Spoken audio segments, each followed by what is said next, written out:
são grandes áreas a céu aberto, exclusivo para a guarda de diferentes cargas.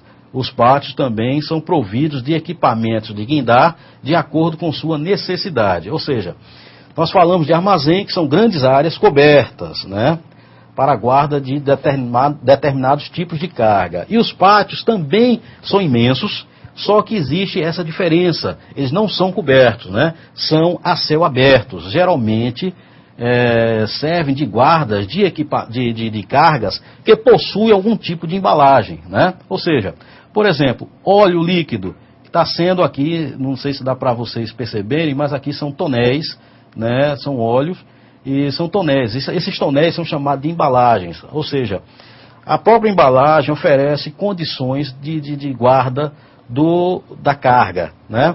Então não haveria necessidade dessa carga ser guardada em uma área coberta, né? Ficaria muito custoso, tá? Então, aqui nós temos um pátio, né? Aqui os 2 funcionários que organizam aqui essa área portuária. Nessa terceira foto aqui, nós temos também alguns armazéns, alguns tonéis, né, de perfil. E nessa outra, à esquerda, nós temos um equipamento, né?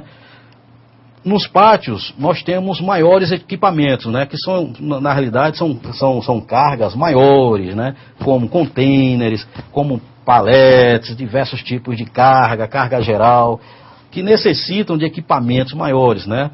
Na nossa segunda aula, nós vamos estudar um pouco mais esse tipo de equipamento, vamos saber os nomes, as operações, como são, né, a gente vai ter maior detalhes. Aqui é só do perfil aqui, para vocês terem uma ideia do que seria pátio. Voltando então ao anterior, slide anterior, vias de acesso, né? Pista de tráfego de veículos, vias férreas, passarelas, calçadas, todos destinados à interligação de um local para outro, né? Tudo isso significa vias de acesso. Essas vias possuem regras próprias e são controladas pela guarda portuária.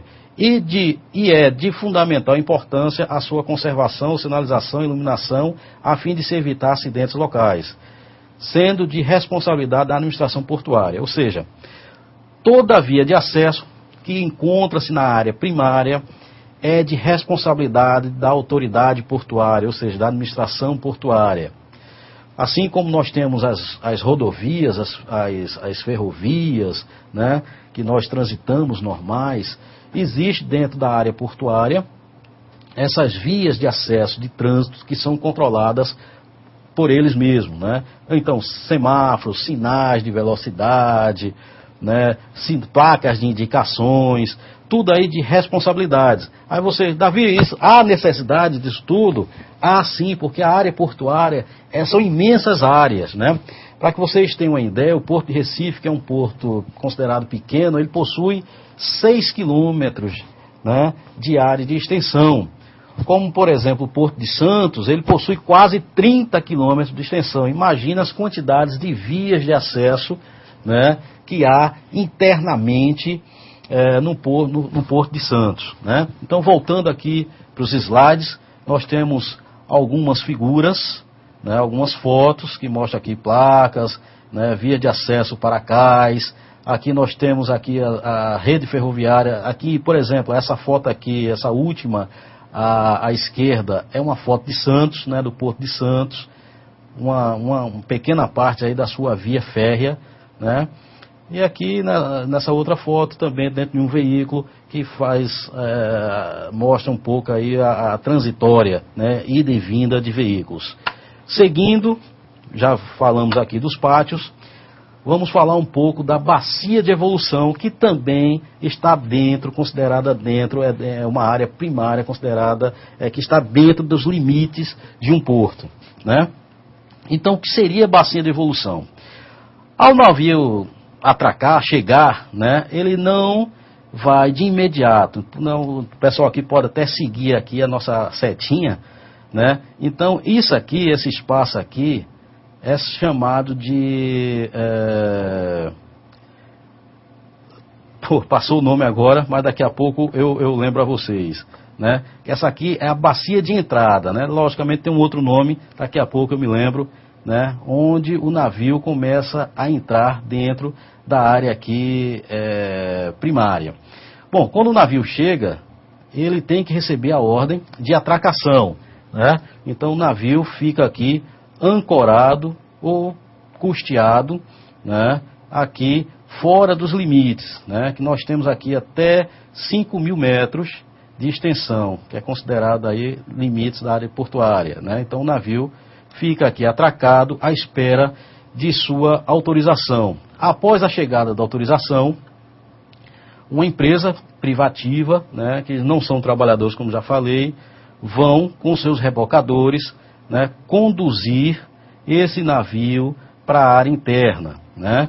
Então, esses tipos de trabalhadores já sabem, já têm a informação vinda através de rádios, né, o cais que esse navio vai atracar, né? Então, dependendo das condições do navio, dependendo da carga cúbica que esse navio está contendo, esse navio pode entrar de polpa, né, ou de proa, tá? Então esse navio atraca e começa-se então uma nova situação que na segunda aula nós vamos detalhar um pouco mais, né? Então essa aqui é a bacia de evolução. Área de silo, também uma área reservada à logística, né? Essa área de silo, podem ter silos também na área retroportuária, tá? Elas servem para guardar granéis sólidos, né? Então todos os portos, ou a maioria dos portos, possui silo, né? Hoje o Brasil necessita muito de silagem, porque através do silo você pode guardar um produto aí por bastante tempo, né? Então nós temos aqui algumas fotos de silo, por exemplo, essa aqui é do Porto de Recife, essa aqui é no Porto de Santos, tá? E aqui é uma saída de silagem, onde os caminhões ficam abaixo dos silos, recebendo esse produto. Balança de fluxo, todo porto possui a sua balança de fluxo, né? É através dessa balança que alguns órgãos públicos, como a Receita Federal, como a Secretaria da Fazenda dos Estados, mantém o controle, né? Porque essas cargas, quando chegam aos portos, elas são consideradas cargas alfandegadas, né? Não tem nota fiscal ainda, a maioria das cargas não tem nota fiscal, né? Então, ao montante que vai saindo, vão ser confeccionadas as notas fiscais. Então, essas balanças de fluxo são de alta importância para a economia do Estado, tá? E também são muito fiscalizadas. Também estão na área primária do porto. Com isso, nós demos uma olhada, não geral, né, da área primária. Faltou algumas instalações, administração, né, tudo isso faz parte da área primária, mas eu espero que vocês tenham entendido, né, que a área primária é tudo que está dentro dos limites da área portuária, né? Então vamos ver rapidamente o que seria concessão portuária. Concessão portuária é a autorização por parte da União no que se refere à administração dos portos brasileiros, né? Ou seja, todos os portos são federais, mas existe aí uma concessão, uma autorização, né? Então existem 3 tipos de concessão. Companhias docas federais são companhias, pequenas empresas que administram, públicas, né, que administram os seus portos, né? São concedidas, a União concedeu a essas empresas a administração de alguns portos, né? Existe aqui uma série, no Brasil, existe uma série de empresas que ainda são controladas pelas docas federais.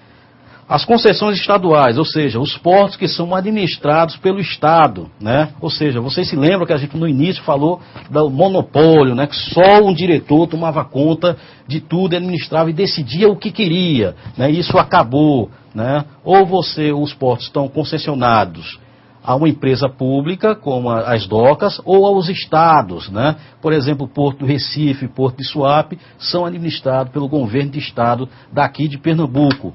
E outro tipo de concessão, que seria a última, né, são as concessões privadas, ou seja, algumas grandes empresas possuem portos privados, privativos, né, onde não entra trabalhador avulso, portuário, né, entra só os funcionários deles mesmos, né.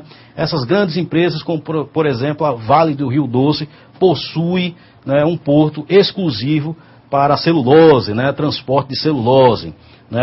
A Petrobras também possui portos privativos, né? Então, essas concessões, repetindo, são 3 tipos, né? Que é a privativa, a estadual e a federal, através das empresas docas. Seguindo, estou até um pouco mais adiantado devido ao nosso tempo, para não prender muito aí vocês, né? E a gente sabe as dificuldades de transporte.